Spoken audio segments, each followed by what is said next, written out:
Please do observe. We are recording this, so please do observe the protocols of online meetings. And a warm welcome to everyone here. Apologies for the delay. Good morning, good afternoon, and good evening. I'm Sharmila Nagarajan, the Chair for Rotary Action Group for Menstrual Health and Hygiene. And let's see who is going to do the four-way test. We're supposed to have Adama, but Adama is not here. Nana, would you like to do the four-way test?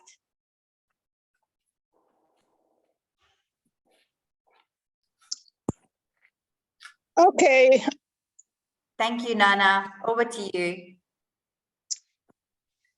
I was going to do this differently, but I guess. Okay, the four-way test is one of Rotarians' key principles by which we live. Ethics are important to us, especially by virtue of the work we do. We want to bring empowerment to people, as our topic portrays. And for us to be able to do this well, we need to examine ourselves and check if we are indeed qualified to do this kind of thing. And so it's important that in all we do or say or even think, we should consider our motives for doing them and think also of what we want to achieve through what we do. And so Rotarians go by the four-way test, which we call the things we think, say, or do. And we consider first whether it is the truth. Secondly, whether it is fair to all the people we're going to deal with. So is it fair to all concerned? Because Rotary is based on fellowship and friendship, we also consider whether it will build goodwill and better friendships. And finally, we want to know whether it will be beneficial to all concerned. So that is Rotary's four-way test. Thank you very much, Nana, for the four-way test. Now over to Dr. Meenakshi to introduce our speaker, Mahwash Syed. Dr. Meenakshi? You're muted, Dr. Meenakshi.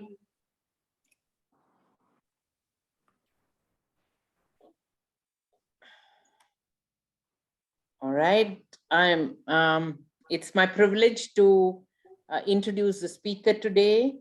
Mahwash Syed is an entrepreneur, corporate trainer, public speaker, and a social activist. She has more than 20 years of experience of serving local and multinational organizations. She has trained various people in different organizations, including police officers. Mahwash, we really look forward to hearing from you and understanding how to empower women better. Thank you, Dr. Meenakshi. It's over to you, Mahwash. Who, first of all, I would like to say I had the privilege of meeting Mahwash when she came to the UK. So thank you very much to agreeing to take part and speak to us today. Over to you, Mahwash. Thank you, everybody. And thank you so much, Meenakshi, for introducing me to the group. And I must say that when I went to the UK and I met Sharmila, I didn't know that we'll click so well and become good friends. It was very short interaction, but Sharmila clicked really well. Although I am busy here, she's busy there, but I could always feel the connection. There was something about her. And all those who know her personally, they will agree with me. Sharmila has a very, very likable personality. She's a very easy to talk to person. I am a public speaker for a very long time. I've been speaking to people, and this is something which I'm very, very passionate about.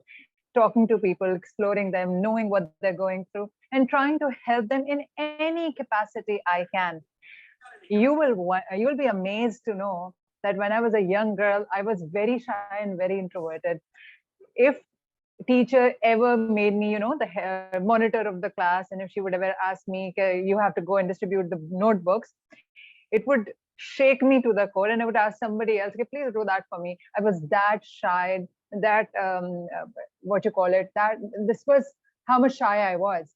And later I turned into a completely different person. So I believed strongly that sometimes it's something that we tell ourselves, this is how I am. I am an introvert. I am a shy person. I am an extrovert. I am where I get scared easily. This is our self-perception about ourselves, which is the major hindrance in our lives.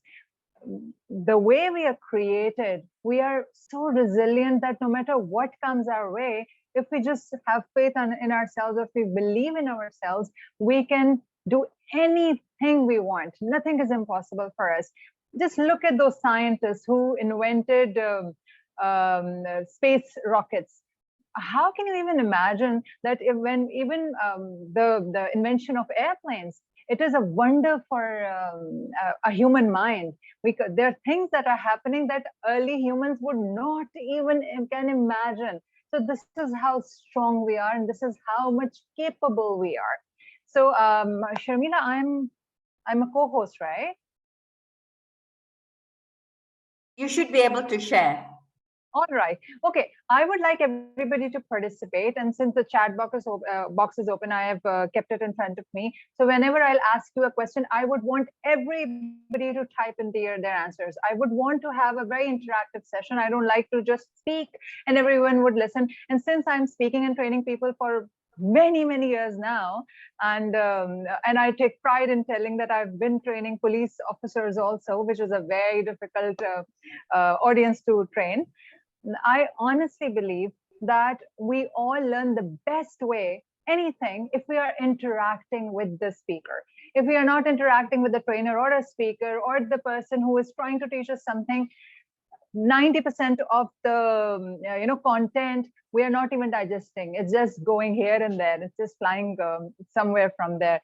So I would like everybody to interact. And if there is a question, I need because I would love to know that what's going on in your head. Okay, I'm sharing my presentation with you all. Just give me a minute.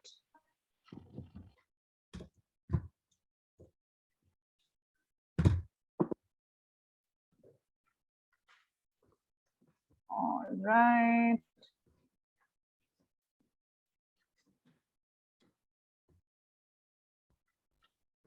And let me know if you guys can see this. Yes, yeah, we can see. Perfect. All right, great. So the thing is, we are going to discuss how we can create an empowering mindset for success.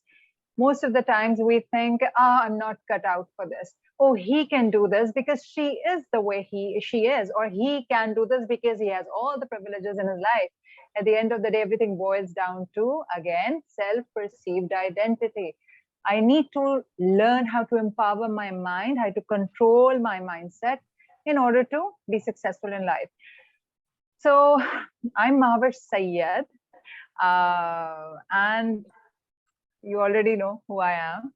Let me move ahead with this presentation. The first question for everybody: what's one thing that bothers you the most? It can be anything: your pet, your neighbor, your nail biting habits, your or any pain, backache, headache, constant, anything. What one thing that bothers you the most? Das ist die, was vorher jetzt.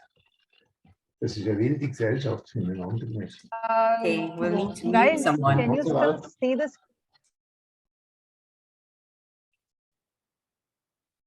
I think the screen sharing has stopped. Wait, let me do it again. So just answer in the chat box, what is one thing that bothers you the most?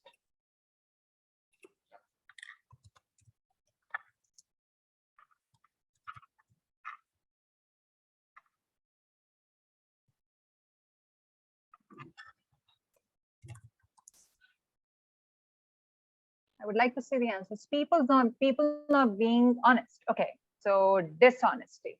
Okay. Anybody else? I want everybody to tell me what bothers you the most.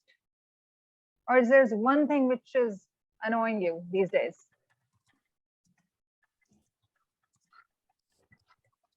And come up with the honest answer. You don't have to be politically correct or just be nice. Sharmila, people should mind their own business. This is their business. This is what they want to do.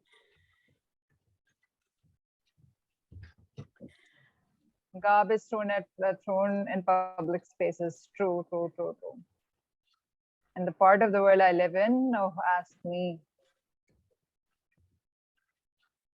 People not doing what they agree to do. Okay, miscommitments, fake people, biased judgments.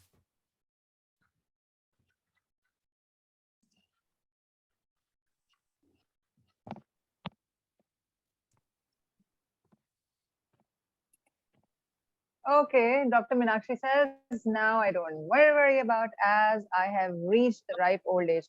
Great, but then at the age of 64, there are other things that start bothering. All right. The next question. What is one negative thing you want to remove from your life, but you can't? It can be your spouse also. A bad joke, I know. Inequality. What is one thing that you really want to get rid of, but you can't? You're stuck with it, or him or her.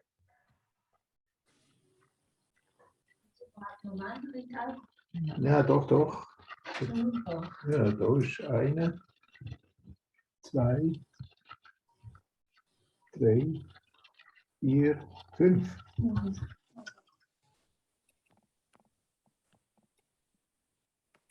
Somebody said indolence. Okay. Trusting everyone. Who trusts? Okay. The people who have this problem that they trust everybody, they learned all the lessons in a very hard way. Okay, people, is there anything else that you really want to remove from your life? But you can't. It can be neighbors. It can be the country you're born in, the government. It can be anything. It can be your knee pain or your backache or your procrastination, corruption. Oh, yes. Okay. And another question, restricted horizon. Crime. Oh, yeah. Indifference. Indifference can be good and a bad. Indifference can be good because if somebody is indifferent, they're not nosy. They just mind their own business. But indifference in relationships, it hurts. It can be the relationships at work, relationships at home. What makes you feel most empowered? What is one thing which gives you the sense of empowerment? What makes you feel empowered? I'm not going to give you the answer, hints for the answer, because this has to be your own answer. What gives you the sense of empowerment?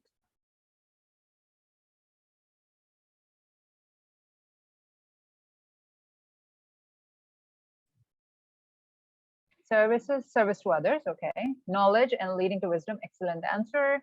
Speaking my mind, brilliant.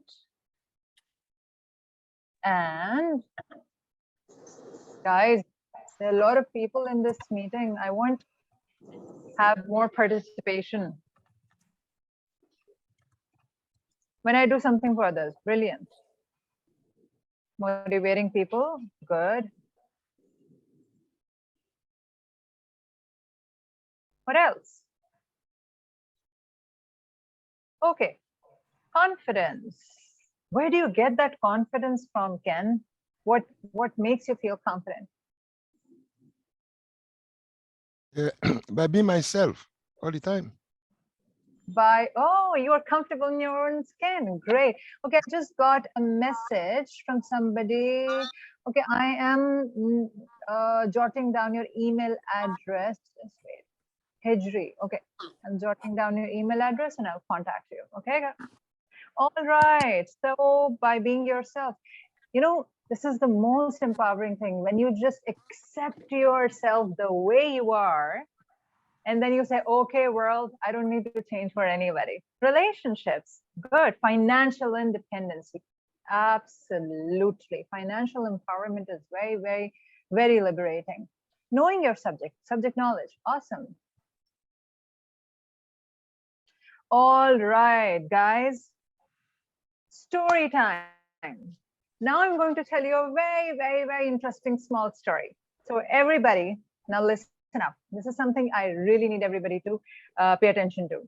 So this is a story about a couple who fell in deep love.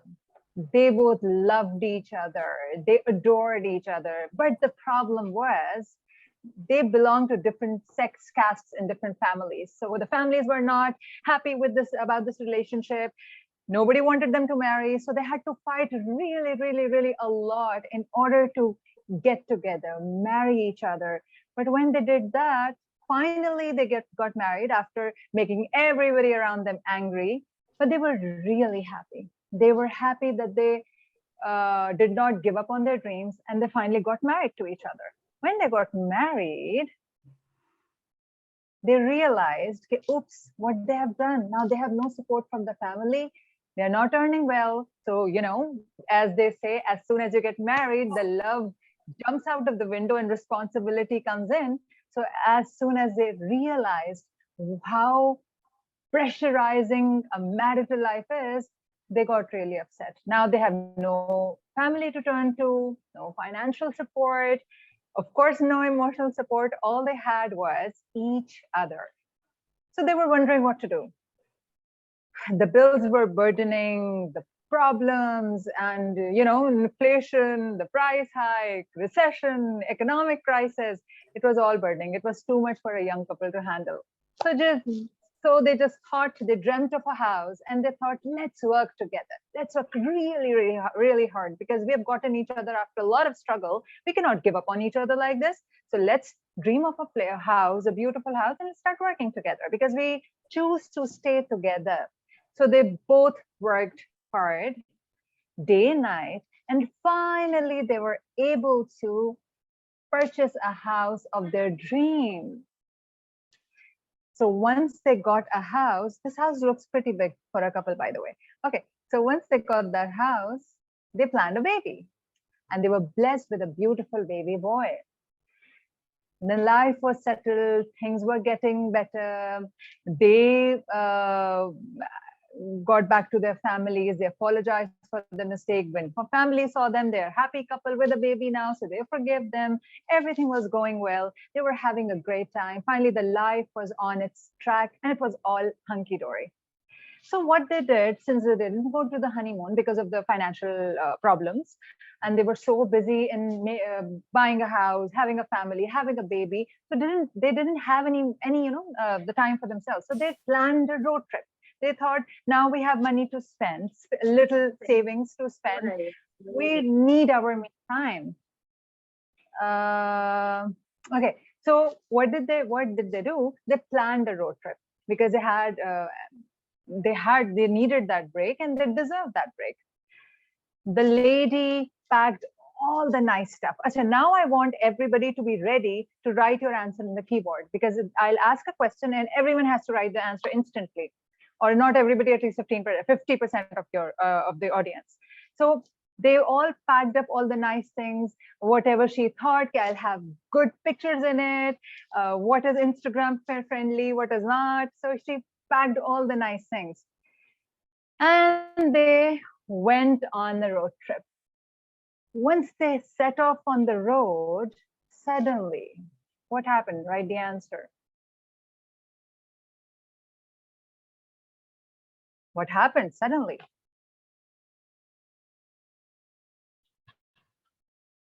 The car broke down, they ran out of the gas, flat tire. You'll have the answer next. Okay. Nobody else? Baby fell sick? Ah, possibility. Motion sickness. The baby starts crying too much. What else could have happened? They had a lovely, oh, Sharmila, the most positive person. They had a lovely trip. Okay, let's move on. When I asked you what happened suddenly, we all thought of something wrong happening to them. And yes, we have exceptions like Sharmila, but we all thought it could have been accident. Maybe they left the stove on, maybe they left the car keys in the house keys at home, or a flat tire. Why it happens whenever we hear something good about somebody, why it happens that we think that there is something bad going to happen. Have you ever wondered why our brains are wired to scout for the negative stuff? Why does it happen? Why do we always look for negative in a positive situation? Can somebody unmute and tell me what's their take on it? A very short answer. Fear factor. Fear factor, good. Anybody else? Why it happens? Why I always expect worse out of a fairy tale-ish situation? Their mindset. Mindset, absolutely. All right. Since this classroom is very, very quiet, I should move ahead. Bias based on our experience. Brilliant answer, Vidya. All right, there are a few reasons. One, we are surrounded by negativity. There's a negative news everywhere. So this is how we've become, because we listen to a lot of negative stuff. So we have started expecting negative things. Like she said, mindset, or biased based on experiences, the things that we experience, because we have seen this most of the times, or even in movies, they show that if the couple is madly in love, something bad happens. If everything is going well, there's a problem with evil eye, or some disease strikes, or there's always something wrong happens if everything is going so nice or hunky-dory. So one reason is we are surrounded by negativity. We are exposed to the negative news all the time, or negative the movies have all this, and they have taught us all of that.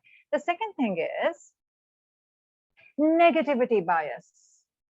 Does anyone have any idea what is negativity bias? Any idea? Can anyone tell me what is it? Okay, negativity bias is that we expect negativity in positive situations. There is a small definition here. The negativity bias is our tendency not only to register negative stimuli more readily, but also to dwell on these events. It's not just that we think of negative stuff, we dwell on them. We keep thinking about them. Oh, what if my child falls sick? Oh, what if my husband dies? Oh, what if I lose this job? And not only we just think about it, we love to keep thinking about negative things and ignoring all the positive things we have around us. But you know something? How it has helped the humanity to come this far? Back in a day, long time ago, when people used to live in caves, there were a lot of unknown factors. They were waiting for people. They could have been avalanche, and you would have, been die under it. There could have been a snake or a lion who could kill you and your family. So this negativity bias, it is a blessing from God that you have on your mind. In your mind, this is how your mind is, wired. That it tells you that there can be some problem in store for you, which you should not ignore.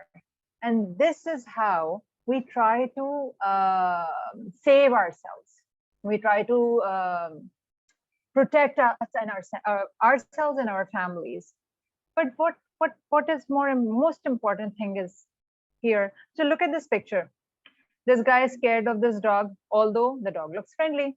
This person is scared of going up on the slide, although there is no issue, but yet he's scared that he might fall. So these are the negativity bias not only is good for us because it helps us, it keeps us protected, It limits and hinders us from so many things. See, as they say, negative mind will never give you a positive life. The more negative things we think, it's not going to change our life for better. It's not going to make us happy in any way. So what can we do now? Like I just told you, this is how the brain is designed. This is how we are. This is how we are wired, that we think negative first and then we think positive. But now we know that this is not going to take us anywhere. If we want a successful, happy life, if we want positive outcome from everything, if we think that financial independence empowers me, yet I have a negative mind. If I think my relationships empower me and yet I have a negative mind. If I think that my knowledge empowers me, yet I have a negativity bias or negative mindset, it's not gonna work in my favor. So it might empower me for a very small, short span of time, but not in the longer run. And we all want a success, which is, the ultimate success. We all want ultimate happiness. What do we need to do? The first thing is we need to change our mindset. And this is what we are going to discuss today, how to empower our mindset for success in work, at work, and in our life. So guys, billion-dollar question, how to create an empowering mindset for success.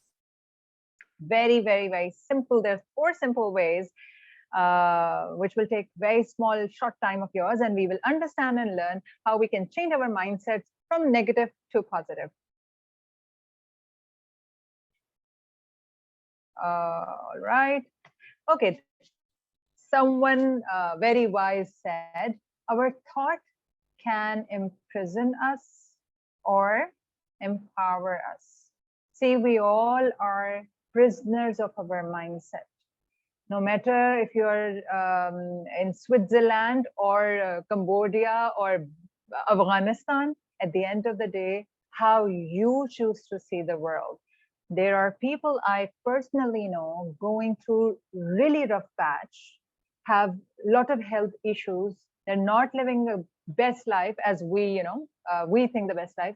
Yet when I speak to them, they're happy, they're content, and they are, not only they're happy, they're spreading happiness. And I've seen people living in the big houses, financially very strong, yet whenever I speak to them, they're always complaining and whining. So our mindset can either ruin our lives or make our lives. Our happiness is our own responsibility, and our mind is playing games with us. So we need to control it in order to control our lives. So our thoughts can either imprison us or empower us. There's another example I want to give you. For instance, if you have this bad feeling about somebody, you just think that they are jealous of me, they don't like me, they always pull my leg, he's the hindrance in my success, he doesn't want me to be happy. What will happen? You'll be focused on that guy so much that you'll ignore all the other people who genuinely love you. So your mind is constantly telling you that this guy is your enemy, and your entire energy is deputed on that person. As soon as you stop giving energy to that person, as soon as you start ignoring that person, you'll realize, oh, so there's another world out there for me where that I can enjoy, and you'll feel liberated. So it's, at the end of the day, it's all your mindset. So your thoughts can imprison you, or they can empower you. How to do this? 4 simple ways to empower your mindset for success. Number 1, reframe your thoughts. If you think about negative, just analyze yourself. Do you think about negatives of your life more or positives of your life more? If you're the person who thinks that he or she is very sensitive and everything matters to her, you're wrong. You are not responsible for anything. You're only responsible for yourself. You cannot control the entire world. Let it be how it is. You need to control yourself only. For instance, if I'm stuck in traffic, I've got 2 options. Either I'll just start complaining, whining, crying over my luck, that what's wrong with me? Why am I born in this city? Why there are so many cars? Why am all this stuff? Or I realize, okay, this traffic is not in my control. What is in my control is to leave early. not on time, but leave early. Similarly, if there is somebody who is bothering you, it could be a boss, it can be your spouse, it can be your neighbor, it can be any mother-in-law, father-in-law, anybody, or your child, any of your siblings. If somebody is bothering you, ask yourself, how much importance does he hold in my life? Can I control him? If you cannot control him, accept it how he or she is and move on with your life. Try to reframe your thinking, the way you think about the world. How many of you have heard the term neuroplasticity?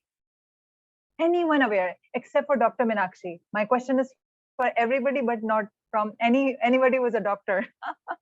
Neuroplasticity. Okay, doctors are welcome too. What is neuroplasticity? Guys, you can even say no, we don't know. You can just straight say no, we don't know. No? No Like idea. a liquid mind. Yeah. Neuroplasticity. You know, our brain is a miracle. It has the capability to change over on the basis of its experience. For instance, if you think more of the negative things, start off with the gratitude. Start by thinking about positive things for more than 5 to 10 seconds. For instance, if I'm having an ice cream and I'm holding the ice cream, I'm licking the ice cream cone and enjoying the taste. What I'm usually doing, I'm thinking, oh, I have to rush back. I have to pick my son from school. Oh, I haven't paid the electricity bill, and I'm holding that ice cream. I am ruining the positive experience that I can easily enjoy. If you want to rewire your brain, if you want to change your thought, just dwell on the positive thought for at least 10 seconds. There is something called experience-based neuroplasticity. Whatever you experience, your brain starts adjusting it accordingly. If you tell your brain that I'm experiencing everything good, your brain will become positive. If you tell your brain that I'm experiencing everything is going wrong, everything is negative, brain will become negative. So brain is our slave. We are not slave of our mindset. We can control it. So start thinking about the positive things. If you have nothing to be grateful of, if you think that everything is going wrong, everything is a disaster, I have nothing to, there's nothing positive that I can think of, just be grateful for the eyes we have. There are a lot of people who are blind, or they have gone blind, or they were born visually impaired. Just be grateful for the lungs that we have. We don't need oxygen cylinders for the lung. We don't need the pacemaker for our heart. We are not on the dialysis. There are a lot of things that we have taken for granted. So just start from whatever you have. Once you start being grateful about things which are so negligible, or maybe the things we have taken for granted, the new day, so many people die in their sleep, and yet we are given a new day. We are able to see a new day. So just start focusing on all the positives you have. Slowly, gradually, our brain will be trained to think positive. Also, if something goes wrong, ask yourself that, okay, was it my control or not? Instead of blaming anybody or blaming your own self and feeling guilty about it, just think of that thing as if, ask yourself, was I able to control it? If yes, what should I have done differently? Or what should I do? Take it as a lesson. And if it was not in your control, just leave it, move on. So reframe your thoughts. Secondly, find your purpose. We feel empowered when we are doing something other than what's our, the regular job. If I'm working for a company, I'm getting money from it, I'm living a paycheck to paycheck life. It's a normal life. Everybody is doing it. Do something extra, go an extra mile. And being Rotarian, we should be thankful that we all got the privilege of becoming part of a platform where we believe in doing something extra for people. So find a purpose in your life. When you have a purpose, the small talk, petty issues, people gossiping about you never bothers you, because you are looking at something which is way above than their comprehension. Have you ever seen a bus or a train or a car going in the forest or in, somewhere, where there are a lot of when it's dark and there are a lot of dogs around?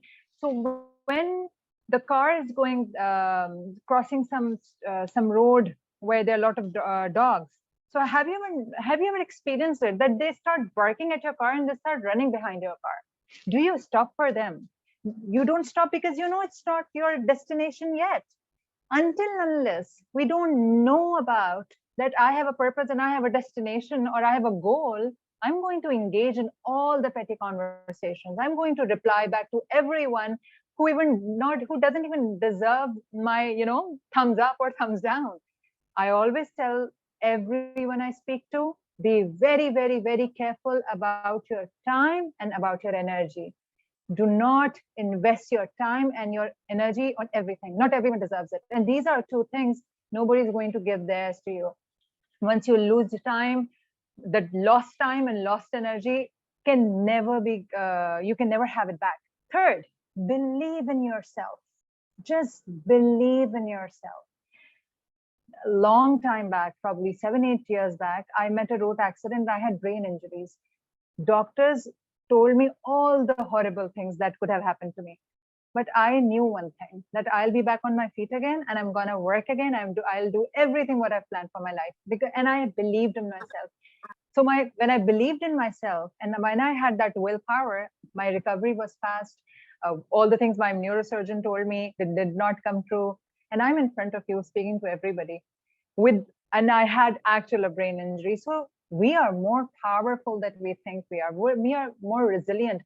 Don't let anybody tell you what you're capable of and what you're not. And the last thing, fourth thing is surround yourself with positive influences. Please find positive people, positive books, positive things around you, because the words have energy. If you have somebody in your life who just speaks ill about things, who is negative about life in general, who would just always whining or complaining, he's going to affect you no matter how positive you are. If you're a positive person, if you're a negative person, trust me, everything will go wrong. Everything will happen. Whatever will happen to you, we are going to attract all the negativity from the universe. So please, please, please, please, please, if you're surrounded by negative people, try to maintain a good distance from them. I'm not saying I'm not saying to leave that place, but try to maintain a little distance, or just tell them, oh, I'm not interested in this. Don't let people define you. Try to have good positive influence, good positive people in your life. The last thing, which is very, very, very important, stay focused. Don't let anybody come in your path. First, when you find your purpose, when you're looking at that goal, no matter what happens, stay focused. And whenever you're feeling tired and if you're thinking that, oh, I cannot do this anymore, remind yourself, why did I start? What was the reason I started this project or this, anything, whatever you have started. So just go through these points, and you may take the screenshot also. The last thing is the empowered mind gravitates towards freedom and helps you break free of all limitations. Thank you so much, everybody, for listening to me patiently and for your participation. And over to you, Sharmila. Thank you very much, Mahwash. Do you want to stop sharing your screen? I just did. Thank you. Thank you very much. Vidya, over to you. So Mahwash, it was really very interesting and very highly interactive. I'm just going to ask some questions based on what you share, and also, first question is a personal question. You mentioned training police was difficult, and from what we read and what we hear, I was even surprised that a woman was able to train cops in Pakistan. So could you share some of the issues you faced and how you overcame? Because gender parity is a challenge worldwide, and from what we hear, it's more so in Pakistan. Yeah, absolutely, you're right. And even today I had a talk. I might upload it on my social media. You'll recognize because I'll be wearing the same clothes. And I was speaking about this domestic violence and how we can handle it. The problem is quite deep-rooted. It's not just on the surface, it looks as if because of the lack of education, there's a patriarchal society, the patriarchy is the reason. No, it's not. It's a job that a woman should have done when her son was young, which she did not. All of you who have sons, you will you will agree with me, they are very close to their moms. So if a son, if a boy, if a man is being violent with women, if he is limiting his wife or daughters, where is the mindset coming from? This is what he has learned at home. And if a woman is empowered, automatically the son, he sees his mother as a role model, and he will let his wife or daughters fly. Overall, I always tell people say it's a man's world, patriarchal society. Who's the driving force? Who has the strings of the puppet of these men? Look at all these men. They listen to their wives. They are after their girlfriends, whatever they tell them. Men need proper training at home. We need to upbring both men and women. We need to train our boys and girls that you were born to coexist. You were supposed to empower each other. You're a team. You're not, you cannot live in isolation. So first thing is, it is difficult in Pakistan. Gladly, the city I live in, the social class I belong to, it is very different. The city I live in is Karachi, is one of the modern cities of Pakistan, and women are, everybody is working. 90% of women are working in Karachi, but it's not the case in other, the rural areas. One more thing. We have this religious, fundamentalism. Like, if you look at me, I wear scarf, but I travel the world. I speak to everybody. The way my parents brought me up, again, at the end of the day, how your parents bring you up. But here, a lot of people have fallen prey to what their, cleric says, or what their religious school is teaching. And that is a hindrance. I don't want to say this, it is a hindrance, but sadly it is. But I strongly feel it's the woman's job she hasn't done right. My son is 8, and the day before yesterday, he asked me something, and I said, he just asked me about, he said, Mom, I'm not going to marry. I said, you will marry. And it's such a beautiful, beautiful relationship. And you will be a nice father, nice husband. He's just 8. I want to condition him in a way that he'll understand how important it is to cherish a woman and cherish a relationship. This is what our mothers haven't done. And not only here in Pakistan, everywhere, most of the countries, mothers just think of, treating their sons as kings and let them do whatever they want. And we just train our daughters that you have to be a good mother, you have to be a good wife. No, we need to train our boys as well as girls, both equally, so that they'll have, they're responsible for our society in future. So Pakistan is difficult, yes, but not that much. It's because of us women who are not doing the job right. I think that's a point you make. I think that's what we are saying even in India, or for that matter, any part of the world. And at Rotary Action Group, Menstrual Health and Hygiene, the other point which you made, so relevant, we are here to coexist, not one against the other. Or it's not a competition. We both have to live on the same earth. So we need to respect each other. We need to respect each other's space.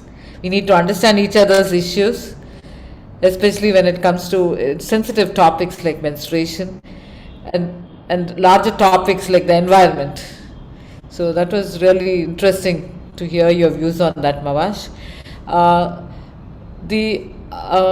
had another question for you. Do any of the others have questions? Please do type it, or you can raise your hand and we can highlight. There is in the chat box. Somebody has said, will you agree that most mindsets to do with culture? Absolutely, it's conditioning. Absolutely. The things that I was hearing and seeing while growing up made a certain mindset. But you know what? I was a negative person 10 years back. It was a journey of becoming positive.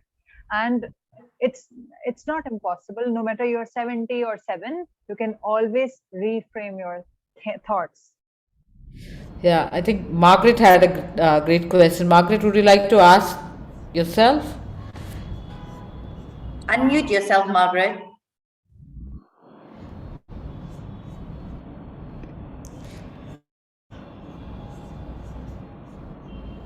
Can you hear me? Yes, we can. Yes. Please go ahead.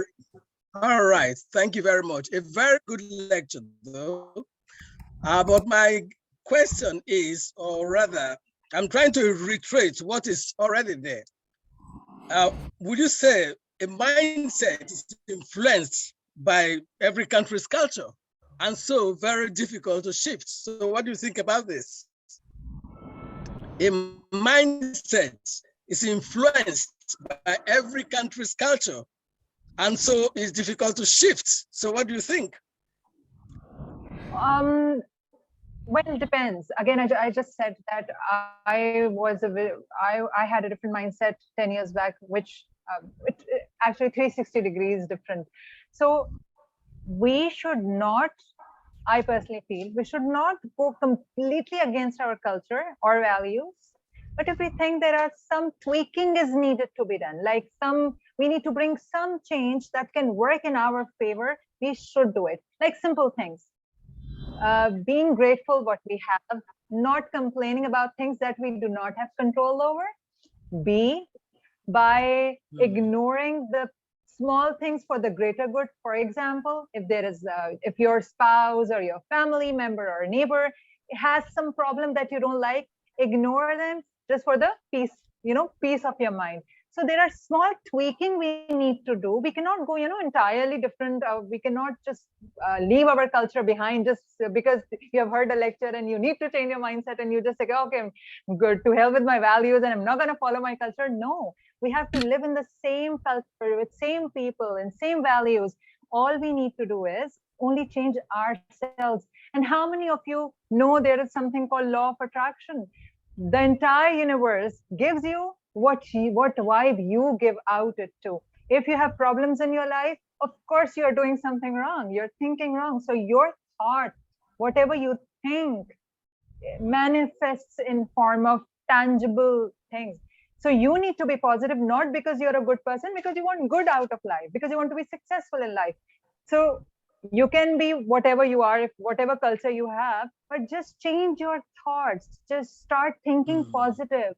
Stop thinking negative about anything, anyone, anybody, anything. Just be positive yourself. That's all. This all is required. Yes. Yeah. Suha had Sorry to cut in a complicated world that we all live in. Unfortunately, as I said, it's a very good lecture. But I think in a world where we now live in, where experience is the best teacher, in quotes, experience is the best teacher, it takes a long time for the penny to drop. It takes you to experience a lot of negativity in your life to realize, oh my God, I'm doing the wrong thing. Then you have the Americans going to sleep on the couch, and for somebody else to analyze their problem. Most African countries, most other countries don't go to the couch and sleep and tell somebody to tell them the problem they already know. So it's a very strange world we live in. So it takes a lot of experience for the penny to drop, for you to know, oh my God, I'm on the negative thoughts. I'm thinking negatively. I should go this way. You need somebody to tell. But overall, a good lecture. Thank you very much. Yeah, thank you. Okay, I must add here. I just want to add something. Where do I live? Do you know what my experiences have been? I grew up abroad and later I came to Pakistan, and it was a cultural shock. The city I live in has a very, very, very bad infrastructure. Crime rate is crazy. We can't take out our phone in public. Like, it's just like Mexico, we see in movies. Karachi is at its worst right now. And I am a single mother, I've been through horrible abusive relationships. What makes me so happy? What makes me somebody who is always spreading positivity? My own mindset. I did not, and I do not let anybody or anything or any situation affect my mindset. So I understand that we all are from different places, but where I live and the situation I've been dealing with was probably not more difficult than yours, but it was difficult. So what I feel about things is my own choice, right? No matter where I live, No one take power from me that how do I respond to situation positively or negatively. It's again a big debate. I don't want to lecture again. Okay, In fact, who's next? Suha had a similar kind of question or a comment on culture and mindset. So I hope you got that answer, Suha, or would you like to ask anything more? You need to unmute, Suha. Do you have anything extra to ask, since your question was very close to what Margaret had? Do you have anything to ask of the speaker? Please unmute and speak.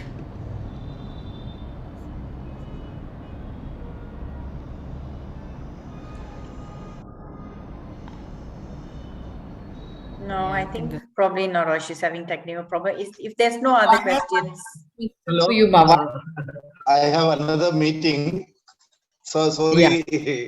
I just wanted to congratulate her. It was an excellent presentation. I like the Mahwash's final remarks that the role of mothers in making a change. While bringing up their children, I remember my mother was a teacher, and we were 5, and the youngest 2 were daughters. Those days, she used to make us wash their clothes and do things for them. So that probably it got into my mind. And in our house, we are equals.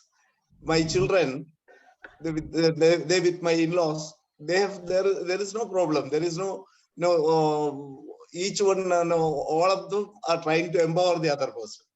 So there is the role has to be realized by women also. Actually, I also have something to add there. Professor Sabrinath also does menstrual health projects, and he's a hardcore, what should I say, who promotes menstrual health and sustainable products. So that's how a man or a guy in Kerala who is actually promoting menstrual health. And I think we need a lot more people like that, like Professor Sabrinath. Thank you for the compliment. By the way, 11th is International Girls' Day. If any of you here is able to host a program in Rojo Project, I'll be extremely happy. So, Mahwash, I have the last question for the day. Okay? And you have to answer this. Is there anything called too much positivity?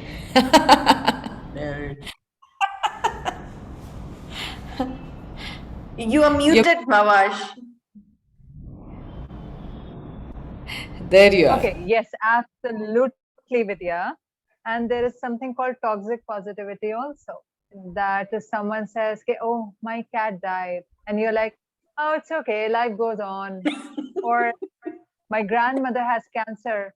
All right, look at the bright side, she's going to go to heaven soon. That is toxic positivity. So you need to know how to find the right balance between positive and just being quiet. Now coming towards too much positivity. Honestly, when you start looking at the bright side, if you start looking, if your focus is at the end of light at the end of the tunnel, or if your brain is wired as such that you don't want to listen to negative things, you do become so positive. That is toxic positivity for others. You need to be positive, but always be mindful that when I am, being very positive.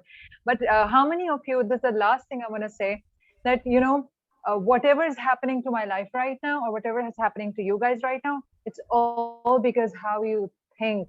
We attract what we think, what we fear, and what we say. The words we say become reality. The things that we fear the most about, we have to face them. The things that we keep thinking about, they become the reality in front of us. So we all become what we think. If we are, and there are people that when we meet them, we get a lot of energy from them. And there are people who are energy vampires. When you meet them, you feel tired. It's because our spoken words and our thoughts, they create an aura. This is how important to be positive is. You have no other option but to be positive if you want to be successful and happy in your life. Thank you, Mahwash. You know, Let's just take a final question from past District Governor Urs from Switzerland. Oh, there is another question? Just one more. Urs, please unmute and ask your question. Yes, I'm working mainly in Africa, in Uganda and Kenya. And there we need a lot of consultants concerning the mindset you discussed and all the medical issues with the menstruation. But we have only one person responsible for whole Africa, and she is living in Ghana. So I would like to have a person responsible for the eastern part of Africa, responsible for consulting all these midwives, health workers on the east part of Africa to get informed on a correct way how to deal with menstruation, how you consult, how would you like that has to be done. Please help me in finding such a woman for East Africa, please. Urs, let me speak to you. I will call you and we will see how we can help you. Thank you. No problem. Thank you very much. So, is that all, Charmila? Shall I? Yes, please go ahead, Vidya. Okay. So, light at the end of the tunnel can also be a train you can crash to. What do you say, Mahwash?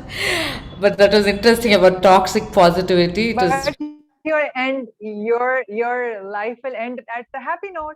If you're a fearful person, you'll die in fear that, oh, it might be a train and it could be a life. But if you die, you die a happy life, no? Yeah, good. I like that thing about the positive toxicity too. So really interesting and very highly interactive meeting today. We enjoyed having you. And I like the mind games we played with the story and the importance of positive thinking, how to look for the positivity in our lives instead of dwelling on the bad experiences, the negativity bias, right?